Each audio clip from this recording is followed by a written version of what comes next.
Fable, le bouleau et le capricorne. Perle de sagesse de Muriel Pardessus.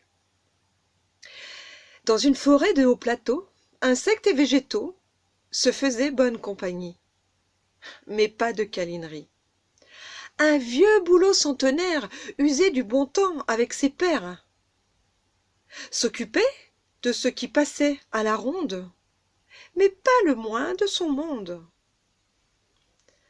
Un grand capricorne xylophage habitait son apanage, mettant ainsi à l'abri de la famine son illustre famille. Nombre de sa génération prenait part au gueuleton. Il faut dire que le confort de son hôte en avait jalousé bien d'autres. Le bouleau, à force de quiétude, ne constatait point sa décrépitude. Vantant sans cesse ses parures, s'acclimatait à ses courbures.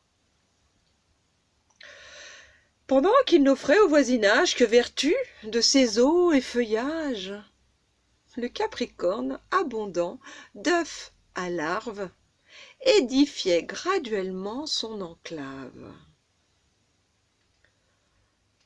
Pourtant, d'infimes petits chatouillis de cette tribu, creusant galerie en galerie, qui à l'ouvrage poussaient des cris de stridulation, auraient pu alerter le parangon. Quand un vent léger comme la plume participa à son infortune, dans son énième absence, il s'écroula sous le silence. Pas le moindre petit râle, ainsi rongé jusqu'à la moelle, descendu de son piédestal, il ne reçut funérailles. Même pas de quoi faire un petit tonneau, pas un espace pour son salut. Tous ces sacrés vermisseaux ont eu raison de son dévolu. De plus, dans un nuage de poussière, quand bien même mis à terre, il continuait d'offrir gîte et couvert à ces bestioles bien austères. La morale à titre posthume, pour cette fable importune, proclame qu'il n'est pas sain de se narcissiser comédien.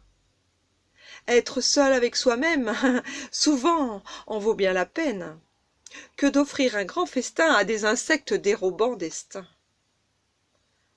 Quand on sait que dans la nature, il n'y a rien de moins sûr, l'ennemi ne fait pas toujours face, insidieusement, ne laisse trace. Qui de son temple ne s'occupe peut tomber dans un marché de dupes, quand ses pensées l'emberlucoquent, le laissant pantois sans équivoque. Allez donc, quand si petit vous snobe, et votre chair vous dérobe, l'un considérant ce schéma machiavélique, l'autre l'officier de résilience écologique.